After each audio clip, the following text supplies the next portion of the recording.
All right.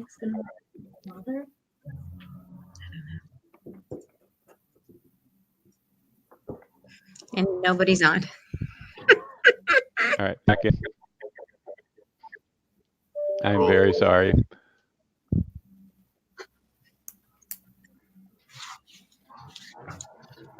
Oh, I don't think. Hey guys, if you hear clicking in the back, let me know, and I'll tell these people to stop playing on their laptops. Okay. Okay. Okay. World of Warcraft, turn it down.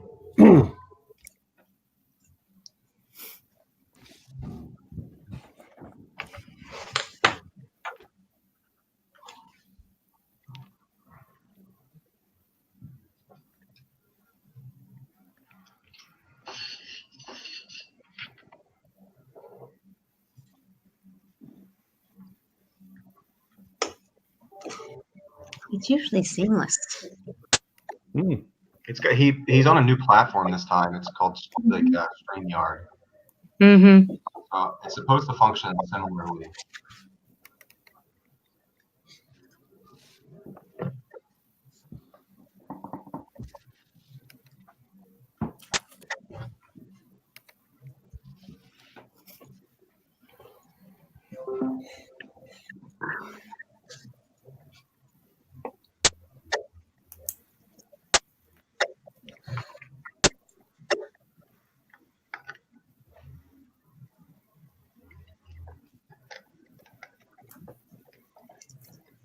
Yankees are doing good.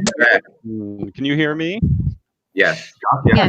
Yep. All right. Sorry, everyone. We are live because it crashed right as I hit the go live button. So I apologize for the delay, and I am having some laptop issues right now. So we're going to do the best that we can here. So I'm going to run through these, and hopefully everything comes up, and then Matt, I'm going to turn it over to you since it seems to be working fine on your end. So this is our breakfast session sponsored by Med Learning Group, creating a community of care through innovative education outcomes and point of care tools. As always, our favorite part of every session is our reading of the sponsors. So our gold sponsor, Academic CME, Med Learning Group. Our silver sponsors, ASIM, Creative Educational Concepts, Global UMA, HME, Infograph Ed, Medscape Education, PER, and Prova Education.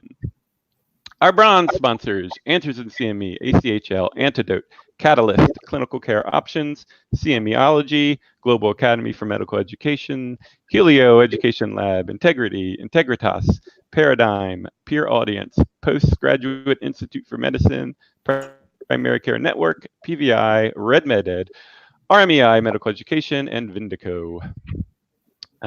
Speaker disclosure. Opinions, discussions, and/or conclusions expressed are our own and do not represent an endorsement by or a position of our employer, its parent company, or affiliates. And lastly, there are two ways that you can ask questions. You can use the CME Palooza text line to send in a question, 267-666-0CME. And the last one, tweet your question using the CME Palooza hashtag. And there we go. Guys, are the slides advancing for you? You can see everything fine? Yeah. Yeah. Okay, good. Because they are not for me. Let me take 1 second now that I've calmed down slightly from frantically trying to get back on again. We are using a new system, StreamYard. It worked perfectly before, and now, for whatever reason, I'm having issues, but everyone else seems to be fine. So we're going to press on forward. So I'll turn things over to Matt. If you need me to advance slides, just say next slide, since I can't really see the slides at all, except on my laptop. So we'll move forward. All right. Thank you, Derek. Thank you to CME Palooza as well for putting this together, hosting this of it, and definitely appreciate the opportunity to share with you, the audience out there, a little bit about ICONC. I'm Matt Freeze. I'm the general manager of Med Learning Group. I'm joined here by my esteemed colleagues. I think I'll turn it to them to do their own introductions, but I'll point out that we're here representing ICONC as a collaborative and as an organization. So while we are all from different organizations, we've come together in partnership to form and create IC-ONC.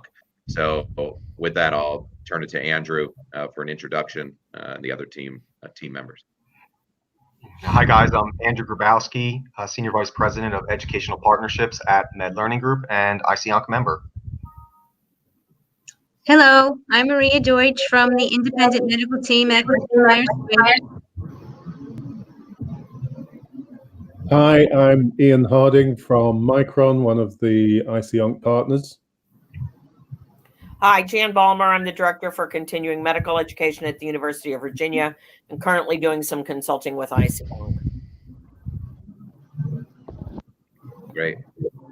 Thank you. So we're excited here today to really share the different perspectives of the different stakeholders around IC-ONC. And we're going to go through the details. Derek, if you could switch to the next slide just for our agenda. We're going to really focus on the establishment of IC-ONC, year 1, year 2, and what it's going to look like in year 3 as that's currently in development.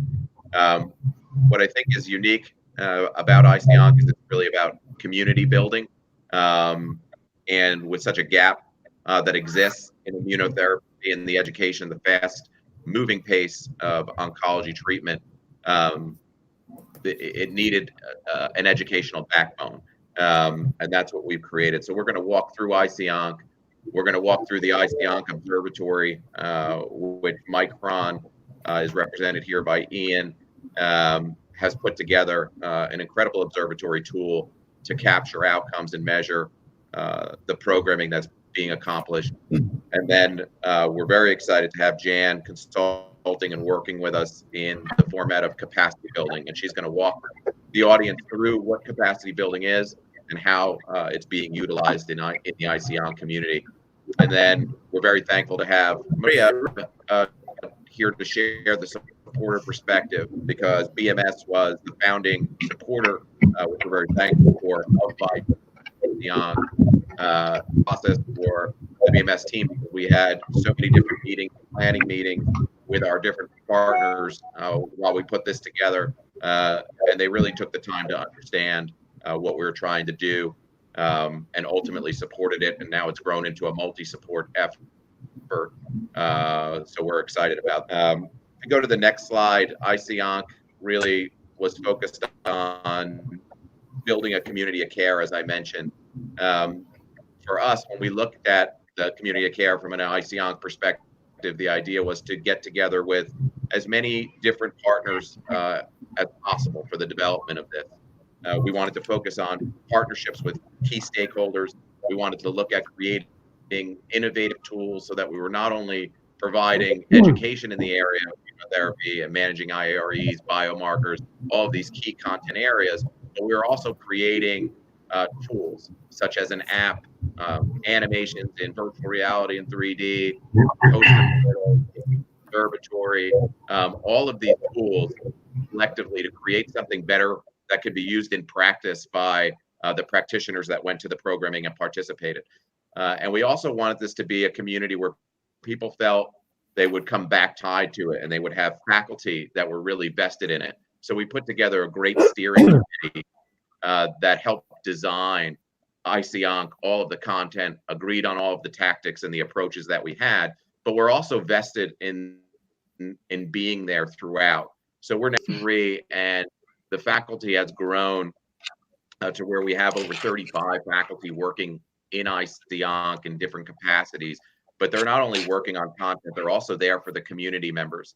So anybody that joins IC-ONC from a healthcare practitioner is tied into the community, has access to all of these tools, but also has access to being able to manage cases, answer questions.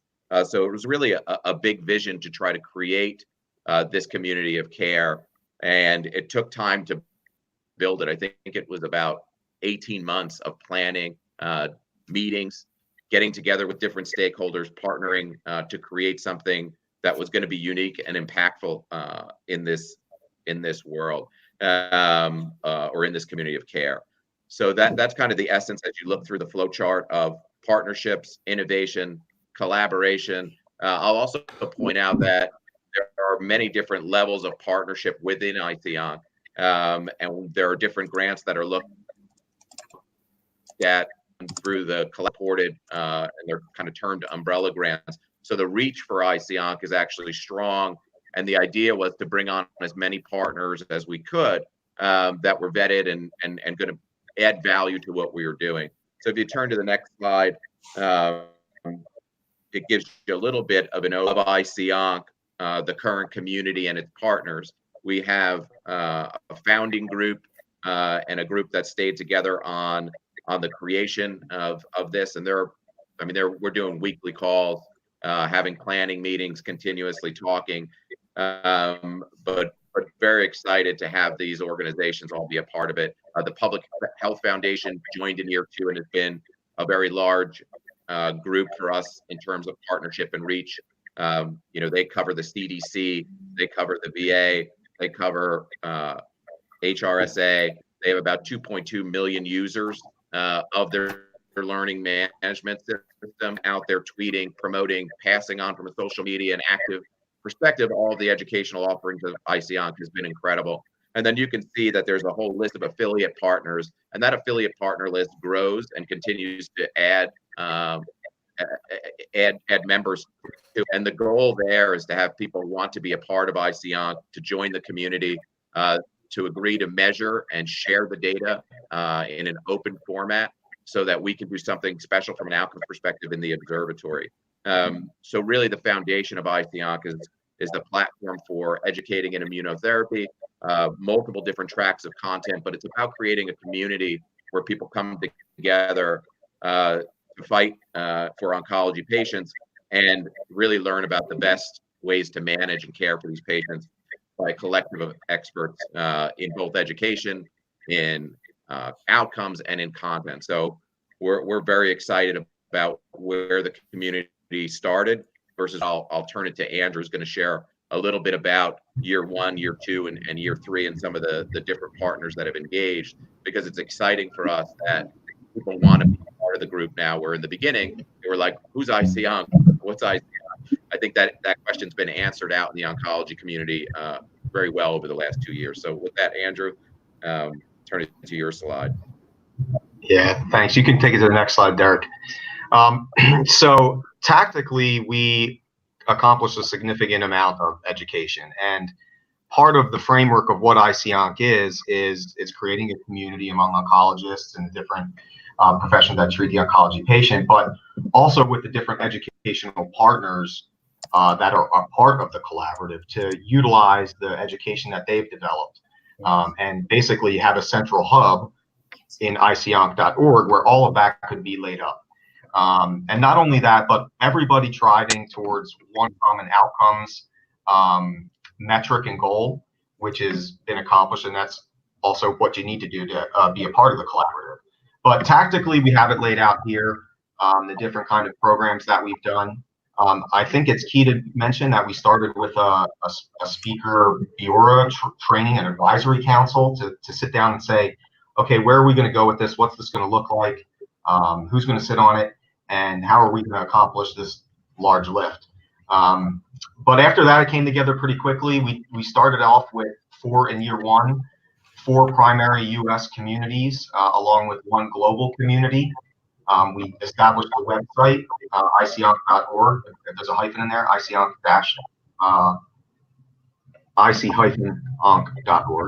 Don't go to it now. Stay with us. And then we also had all of these educational tools that all the different partners were developing, such as the 3D animations that we created for our large summit meetings, which had between 100 and 150 different members at, and then quality improvement posters. I think we shared a lot about those and how beneficial they've been in practice, but you could go to ICONC.org and essentially order a poster at your convenience. We had them all at the live meetings. And then any kind of online program was either live streamed or also provided and posted a link to ICONC.org as well. If you want to share the education that you participated in live, you could go to ICONC.org and watch it again. This progressed, I would say these 4 communities in year 1 progressed into year 2 into a much larger program. We definitely had some impact, and I'm happy to say that changed to 78 live grand rounds meetings where we went back to the original core communities that we had developed in year one, and then extended it out to 18 total communities. And what we did there is we went to specific institutions. We had 3 tracks of education on immunotherapy and different portions of what would be encompassed in that. And we went back to the same institution 3 times with 3 different tracks of learning. So it was a sequential learning piece. It was a re-engagement of the community members in the specific cities that we established. And then we continue to provide them with educational resources from all the collaborative members as we move forward there. I think it's important to note too that we'll mention it later.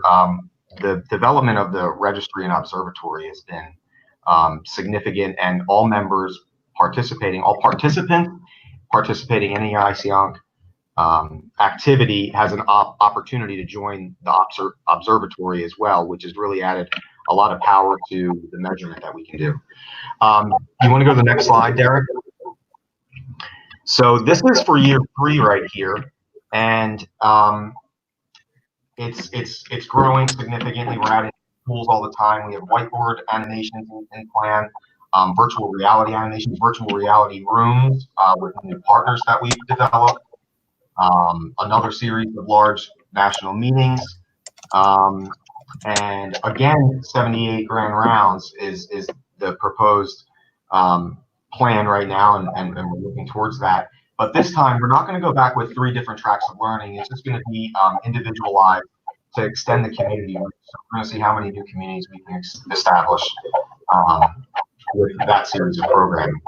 And you want to go to the next slide, Derek. We'll talk a little bit about the development of where ICONC started and how it's going now. But these are the founding members. We had a lot of people at the table originally that it was a heavy lift to coordinate everyone to be live in a room and say, listen, we've got a very big idea that we think we can accomplish, and we want to give everyone the opportunity. ICONC wants to give everybody the opportunity to be on board, and that included ASCO, NCCN, ACCC, among others. We had a large group in the room, and we talked about what this could be, and we could all collaborate to efficiently educate in the immunotherapy space. So if you want to go to the next slide, Derek.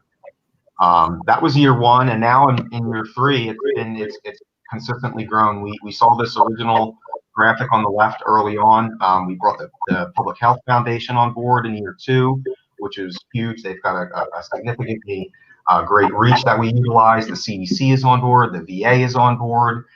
We have a bunch of different societies that have participated in both the observatory and information sharing that we've published on ICONC.org, along with different things at their live meetings. And then this year, we're happy to announce that we've also included ASCO and ESMO and NCRI, National Cancer Research Institute, and also Cancer Support Communication Advocacy Group have joined into the efforts here. We're going to actually have a virtual reality room and innovative piece of education at their society meetings. So we're significantly looking forward to that. And I think next slide here, Derek, is going to be where we are right now. This is essentially, how have we been doing in a very general sense, participation. And years 1 and year 2, we've seen a significant outreach campaign happen and good results to go along. I mean, we've measured this in so many different ways. And I think that through the power of the partnerships, through the power of collaboration that we all experienced in the development of what ICONC was, and then how it's continued to grow, we've gotten to, I would say, what the power of CME can do and what the power of the outcomes that we can produce with a program that is CME. And I think that's unique for a couple different reasons. Maria will speak to it from an internal perspective, but all the different partners of ICONC have all shared in the outcomes that we've measured so far. And I think a unique innovative tool that is available to all participants and members of ICONC is the observatory. So I won't try to explain how that works. That's going to be up to Ian, who's coming up next. But I think the power of measurement has gone a long way in what the power of collaboration can provide. So with that, I'm going to turn it Ian, and he'll talk a little bit more about the observatory and what our aim is with that. Next slide, please, Derek. Thanks, Andrew. Hi, everyone. Welcome to a kitchen somewhere in deepest Norfolk in England. So I'm going to tell you a bit about the observatory. Now, Micron is one of the founder partners organizations, and we're responsible for the data side of ICIONC and also the website. We're actually a CRO with a large interest in CME over a long period. And what we're trying to do is bring some of the rigor of clinical trial methodology and database expertise to improving measurement of outcomes. So the observatory is our terminology for the ICIONC data warehouse. It houses all the data and survey information for all participating communities where people have signed up. And it's our research platform to track and monitor care approaches in oncology and the impact of education. It's an open resource for healthcare professionals and collaborators to access, and also to query the current status of treatments in the field of immunotherapy. And the aim is to drive best practice. Next slide, please, Derek. The observatory itself has many functions. You can see a slide of basically what it looks like when you see the login page here. It can be used, and we do a lot of this, for confirming existing needs assessments and finding new ones. Also identifying barriers to change or to success. As an example, it's very interesting to look at barriers by location, that's geographical location, or among peer groups to spot trends in the data to see what it's telling us about gaps in education. And with all the filtering that we have built into the database, trends can be looked at by group, geographic location, practice types. Basically any piece of data we can capture, we can use to filter the data and run analyses on. And currently, as we're sort of in year 2, looking towards what we're going to do in year 3, we've included data on self-reported behavior change, and all the individuals in the system are de-identified, but you can analyze them by groups, locations, practice types, specialties, and so on. Next slide, please, Derek. So here's one very simple example from the baseline data that we collect, just to give you an idea of what the screens look like and the layout and the kind of things you can start to do with it. We asked the participants about current confidence levels in immunotherapy. And you can see on the far right, the very confident group is by far the smallest. And if you use the filters within the observatory to dig into the data, you can find that these are mostly people running clinical trials. So maybe you wouldn't expect that. But what it does show is a huge scale of a knowledge gap in immunotherapy, and that there's a large proportion of the participants here that probably don't know what they don't know. And that is a massive area for improvement. Next slide, please. So again, this is another question we asked in one of the surveys. In which cancer types do you use immunotherapy? And if we delve a little deeper by using, by using filters built into the system, you can see where immunotherapy is being employed, and you can also see the ratio of routine use to trial use among the participants. So the examples we've given here, because this is just a quick look, they're just scratching the surface of what the observatory can do. It's a very powerful and dynamic resource. It's growing all the time as we gain more participants and more data. And the aim is to use it to design further observational and even interventional studies down the line, including patient-level outcomes. That's my little slot. I'll move it over to capacity building with Jan. And I should add that as we are engaging in capacity building, the data will be going into the observatory. Jan, over to you. Okay, thanks. Can we have the next slide, please? So when we're talking about capacity building, this is actually a workplace-based organizational performance improvement initiative that specifically looks at healthcare institutions as the nexus for improving patient care and actually fostering positive change in the workplace environment to provide continuity and improvement throughout a particular organization, and expanding it beyond the specialist high level of knowledge out to the related healthcare providers, such as primary care providers and other things. So capacity building was a model that was originally developed by the United Nations Development Program, and it was designed to help developing countries transform their own knowledge and systems into new advances and to grow their economy. So the model encouraged countries to own and take charge of their own development with the aid of resources and expertise from outside agencies. So we're taking that basic framework and utilizing it in the healthcare field. Can you next slide? So when we're looking at it and adapting it to the healthcare environment, we use the healthcare systems as the core source for the improvements and the delivery of coordinated care to patients and communities. And it provides us with an environment for connecting the entire continuum of care, from the specialist clear out to acute care, emergency care, and the community-based care teams. And what it does is it empowers teams to promote implementation of systems-based approaches that ensure the effective management of patients. Next slide. So how does this relate to ICONC? So you've heard a lot about ICONC. I'm not going to spend a lot of time talking about it, other than what we're trying to do is take the education that is coming from the ICONC initiatives that have already been discussed this morning and actually embedding it and applying it within the needs of specific healthcare systems to help them identify their current strengths and identify gaps in development or delivery of immunotherapy protocols, and then fostering change, because there are things that are working well in their systems and then things that aren't working as well. Next slide.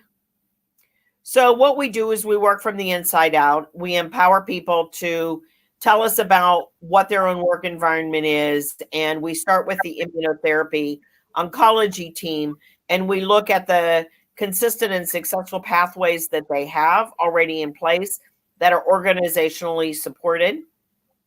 And then what we do is we build ancillary support systems around that to go and expand beyond that, to include, emergency department staff, hospitalists, primary care physicians. A lot of immunotherapy patients come quite a distance and to get their immunotherapy care, and the communication is not always exactly communicated effectively back to the primary care docs and to the community-based providers in a way that actually ensures the continuity of care at the level that we want. So we want to make sure that the immunotherapy care is not compromised, it's not interrupted when patients receive their care locally, and we want to move it along in a way that is supportive and that everyone in the continuum is informed.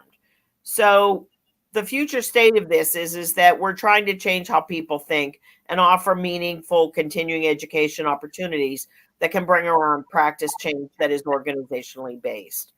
Next slide. So there's 4 pillars of change. One is the institutional arrangements, which are really the organizational infrastructure, the policies, practices, systems that allow for effective functioning of an organization or a group. Then we look at the leadership, and where are our thought leaders, who can influence and inspire and motivate others to really look at the kind of work they're doing and extend beyond what their sort of focused goals are to really incorporating the entire continuum of care. Then we support that with knowledge and education. What people know, what they don't know, underpins their capacities and their opportunities for change, and we want to leverage that. And then we really want to build in accountability so that systems and mechanisms that are created to engage groups capture and utilize that feedback, and then utilize that information to further build their capacities to make use of the systems and the mechanisms that they feel are prioritized and most important to them. Next slide. So we're currently working with about six sites in different levels. The BART Center in London, we have been over there and are working with them on their clinical trial patient enrollment and protocol completion. The University of Pittsburgh Medical Center, at the Hillman Medical Center, we met with Jason Luke and those folks just a couple of weeks ago and are starting a conversation with them because they have some interesting organizational challenges because of the way UPMC has grown. They have both private and academic oncologists, and we're trying to figure out how we can best help them. The New York Langone Cancer Center actually is really interested in looking at how they can do their follow-up, how they can manage their data more effectively. And so we'll be following up with them. Sarasota Memorial Hospital and their Memorial Cancer Center, we're going to be meeting with them here in the next week or so. Mayo Clinic, we had an initial call with some Lisa from Mayo Clinic, and they talked about really looking at how they can expand and incorporate multidisciplinary services and outpatient consultations and e-consults to actually provide this continuum of care from the centralized Mayo clinics out to the remote locations. And Johns Hopkins, we're just getting started with. But I think it's really important to note that all of these, while there are some themes that are similar, the context in which they're practicing is significantly different. And so the challenges are really organizationally based and not specialty based. So we're really excited about the capacity building opportunities, and we're looking forward to continuing this work. Next slide. So I will pass this back to Matt, I think. No, it's mine. I'm the supporter. Yeah, sorry. There you go. It's okay. So I came up with a few bullet points here that I thought would be interesting to share with the team and to have some kind of, if you have questions or dialogue back and forth. So the first question asked of me from the team was, why did we, BMS, want to support this activity, and what were the advantages of supporting this activity? And the first thing that came to my mind was that it was innovative and it wasn't the usual educational design. It was a nice way of getting into the community and teaching the clinicians about IO therapy and immune-related adverse events. And it started out originally with just 5 sites, which Andrew showed on one of the slides, but you probably couldn't see it. So that's what we wanted to do. And we wanted to be able to create an IC-ONC community, which this program does. It's just not a one and done.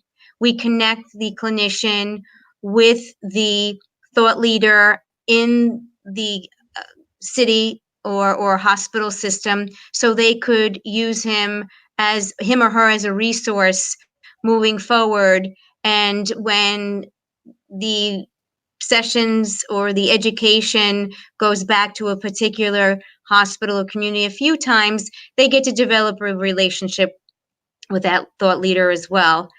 With regards to the affiliated partners, we thought that was a great idea to be able to broaden the audience reach and the target audience, because if you include other partners like HOPA, you're going to hit the pharmacy target audience, and JADPRO, you're going to hit the advanced practitioner audience, and so along those lines. So what were some of the challenges? The challenges were that because it was an innovative activity, it wasn't the usual educational design. So we had to align with our internal stakeholders and give them a nice idea of the potential of what IC-ONC could be. So that was having separate meetings with our medical senior leadership, our legal and our compliance, explaining to them that that this type of activity could potentially grow and become really helpful and an excellent way to educate all those who are touching immuno-oncology patient. So with regards to growth and new partners, as you could see again, if in Andrew's slides, year over year, this program has grown exponentially. And as Jan was explaining, this year, the capacity building is really taking off, and the observatory with all the metrics has really grown. And we've used those metrics as part of our educational needs assessments here at BMS. And I could see it potentially even growing more. And I'm very excited, as Matt and Andrew know, about the virtual reality room where you will be totally immersed in IO therapy as it will be occurring around you. And we're looking forward to that for ASCO and ESMO. And lastly, outcomes. So we do at BMS share our outcomes with our internal stakeholders. And this is not the first time you've heard me say this, but we really do. And it's really important here to show the value of medical education and to be able to show the impact that our education that we support, how it impacts patients. And so the outcomes that we require or we request from all of our activities, especially ICONC every 90 days. And that's because in one of our medical team meetings, we are showing the results and the outcomes of ICONC and talking about ICONC with various stakeholders and having outcomes that are up to date, especially with all of the activities that are going on with ICONC. It's very important to us. And I get weekly outcomes status reports as well, just so I have an idea of where the activity is on a weekly basis, because that's important too. I have a big responsibility because this is a very big activity, and I rely on the ICONC group to deliver the information that I need so I can share it internally. And that's all, unless somebody has a question on the panel that I haven't answered.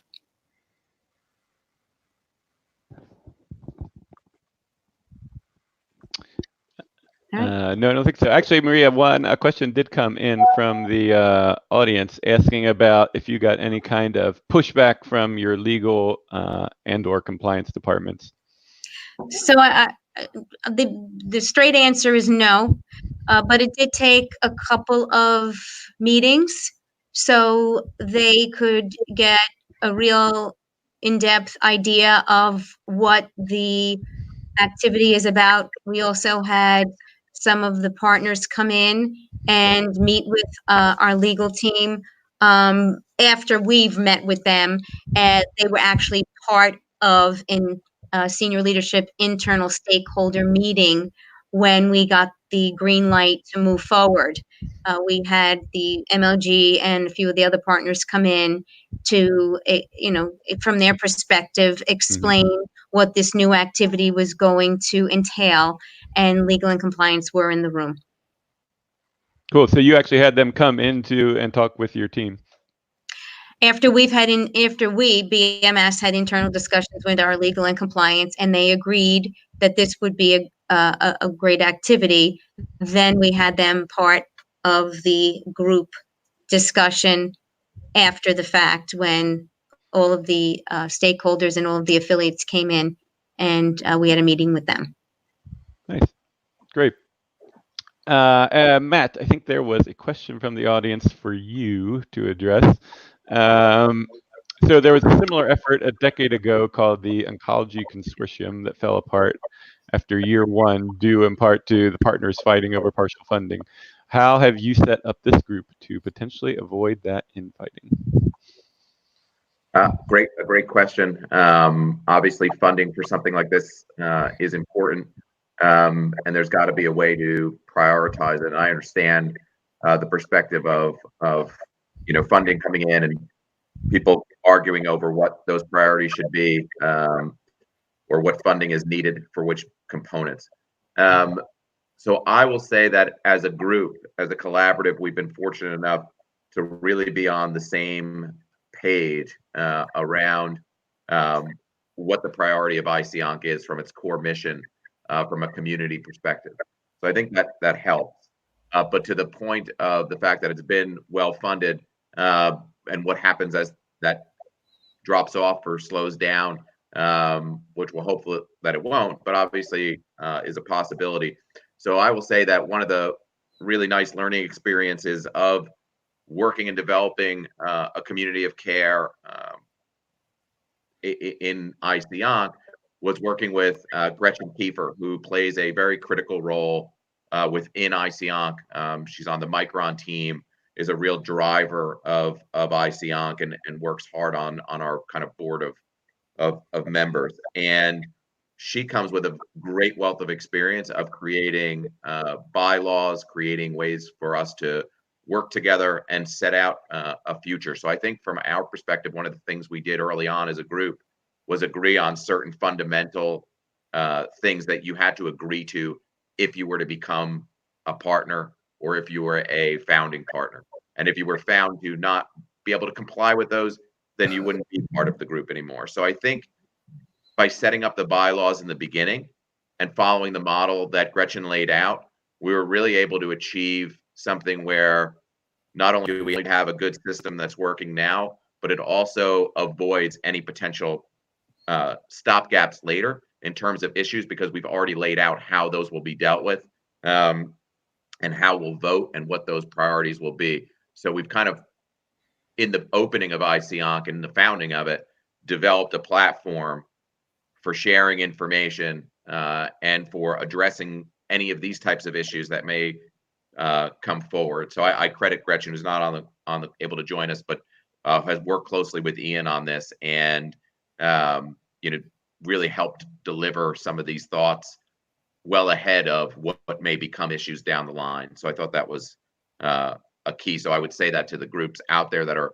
thinking of designing models and putting things together. And if you're on boards, or if you've ever been a board member of any type of organization, that is really the key, is having those bylaws and having that process done ahead of time to avoid infighting and to avoid questions around what does it take to be a member, what are the rules. All that stuff should be pre-established prior to going out and getting supporter funding. You really want to have all of those components locked down. Great. I have another question here from the audience. Will the needs have been identified through the ICONC or the observatory be published or presented at a clinical congress? Great question. So yes, our goal is actually lofty in the sense that we believe at the end of 2019, we will have quite significant data between all of the programming that's going on, what Jan is sharing, which will roll into 2020, and obviously the observatory. So our plan is to be able to share this and publish it. And we have lofty goals around where we'll try to publish the data for this. And our goal will be to have the steering committee work with us on those publications. And I think from a presentation perspective, we'll be looking at doing poster sessions and presenting this throughout 2020 as some of those clinical meetings, that this would be key for come up. We'll also be partnering with a lot of those organizations that hold those annual meetings. So we believe that they'll be behind wanting to share it, and some of them, such as ASCO, as Maria mentioned, will be doing ICONC activities there. So it'll be an ongoing effort to kind of get this out in front, share what's happening. But yeah, we have a publication plan and some drafts being circulated in the early onset in terms of outlines for what this could look like from a display opportunity and sharing the data, with our peers. Nice. Ian, question for you. Where or how do you see the observatory being utilized in the coming years? Well, that's a big question. It could go in so many directions and so many sort of avenues. The first thing is we really want to grow it. We want more participants and more data. We want to use it more for the kind of things we've been using, so needs assessments and that kind of thing. the data within it really can be mined for what we've just been talking about: publications, presentations, scientific data for meetings, that kind of thing. With Jan's involvement this year, the capacity building will really make a big impact on the data that we put into the observatory, because that is absolutely fascinating. Having been involved with the first one here in London at St Bartholomew's. Sorry about the noise in the background. My computer is turning itself off. And finally, I think we really want to look at the ways we can take it in terms of new study designs. I think with the data in there, we can use it as a basis for looking at things we want to do. But using the observatory, we can capture more observational studies, interventional studies, build a patient registry, look at outcomes right down to the patient level. The possibilities are endless with the observatory. It's a very, very powerful tool.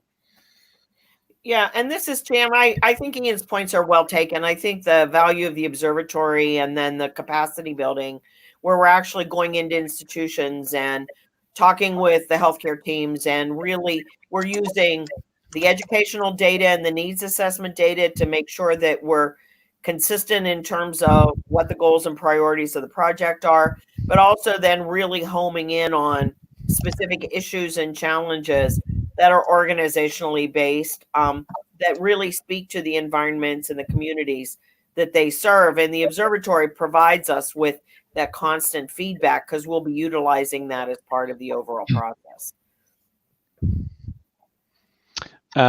Ian, got another question for you, actually.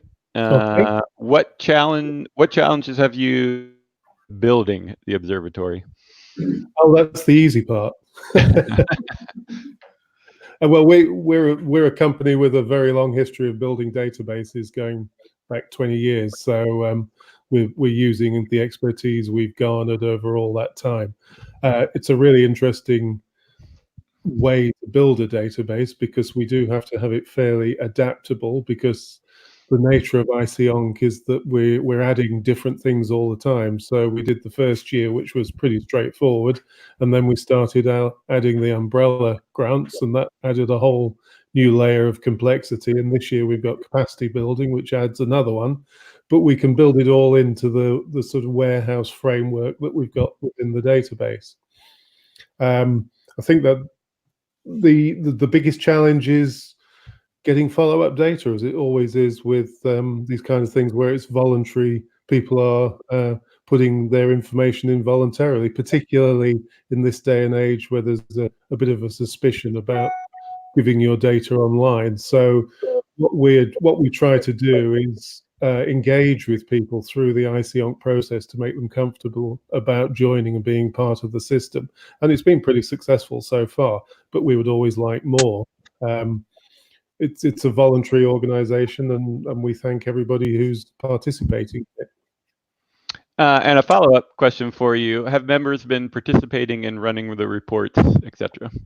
Yes, they certainly have.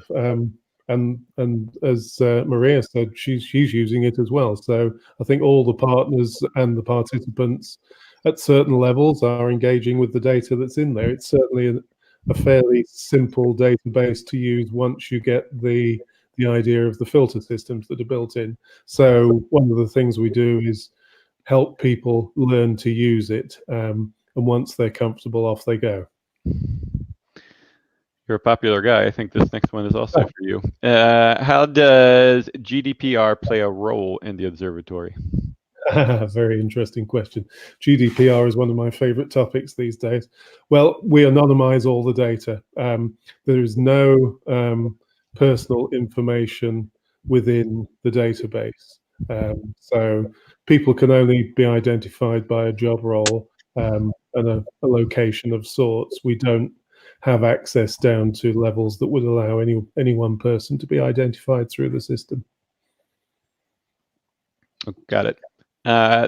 There's another one that just came in. Maybe I'll swing this one over to either Matt or Andrew. Is CME done through the MLG platform or the observatory? Can you repeat that? Is CME done through the MLG platform or the observatory?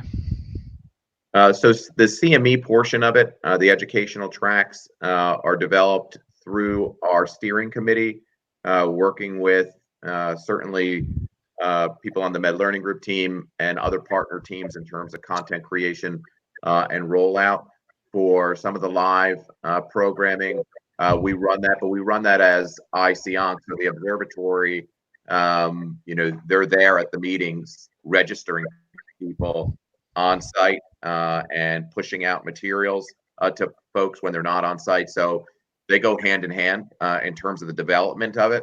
It's all done together, and we utilize the database or the observatory every 6 months in terms of looking at where those gaps are, where they're moving. Is our content still approaching the areas that it needs to be? So I think that the observatory gives us power in terms of being able to create content and recognize gaps as they're filling or happening, so that we can tweak and modify. As you can imagine, it's an undertaking going to build 18 communities through 78 programs this year, and as that content grows and changes throughout the year and information comes in, you want to be able to react to it. So it's not really a Med Learning Group platform. It's more of an ICONC collaborative platform that makes and facilitates all of that. I'll tag in on top of that as well and mention that part of being an ICONC is the sharing of resources with all of the partners. So anything that we create educationally is being shared with all of the partners of ICONC, and that's just how it goes. So if anybody wants to use anything that MLG has developed, a design that we've developed, it's fully shareable with any of the members of ICONC. And same goes for the other ICONC members. I mean, to be a part of ICONC, it's about the openness, the transparency, the collaboration amongst all the different partners of ICONC. And I think it's important to note too is that even from an outcomes sharing perspective, it's pertinent to mention that in order to be an ICONC member and to have access to all of these resources and tools and everything, you have to share the outcomes of your programs in a very standardized way with Micron, so that they can input it into their database and run their reports the way that they need to make sure that this is validated appropriately. And I can just add on top of that, in line of the previous question, we do everything in a GDPR compliant manner. We are actually based in Europe, so we're fully involved with the GDPR way of working. Jan, did you have a comment?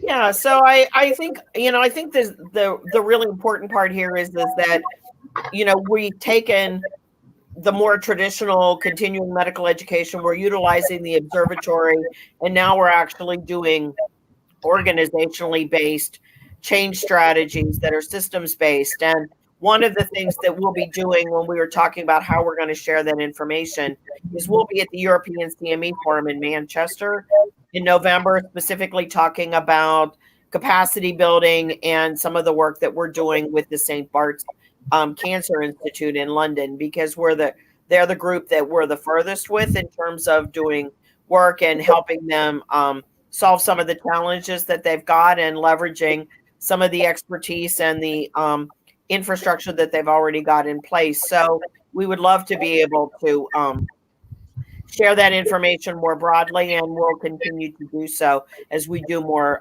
sites. Thank you. Great. So one last question from the audience, and then we need to wrap it up here in like 2 minutes. So we'll do this one quickly. Have any of the academic or society partners mentioned any concerns about having solely pharma-funded content, if it is solely pharma-funded? So I can feel that from the perspective that we're actively and always working with different partners, and obviously everybody has different perspectives on things. I think in year one, we may have had one organization come and say, this is supported, and solely supported in its design. But that was, a year one issue, and it became a multi-supported event right after that. But no, we haven't really had pushback because the content I think is developed by the collaborative. The faculty that are involved with it are some of the largest experts in the world. So having them be a part of that development, we haven't had any pushback around that. I think it's been more at least from my perspective, engaging with partners. They're more excited that there's actually something out there that they can connect and share with their members that has more resources, more tools, and that they can be a part of and share from a data perspective. So I'll say that, and the fact that we're into all these different institutions and communities around the country, that really hasn't been an issue for any of those institutions either, which has been nice. Great. And with that, any last comments before I wrap things up? Just thank you for the opportunity to be on the platform, and thank you to everybody that took the time here to speak. It was helpful. Sure, yeah, and thanks everyone. I appreciate it, and thank you everyone on the panel and everyone watching for bearing with us through. Well, bearing with me. These guys were fine. I'm the one with the technical issues. It doesn't matter how many times you test, and then of course 10 seconds before you go live. So Derek, I do have one last comment.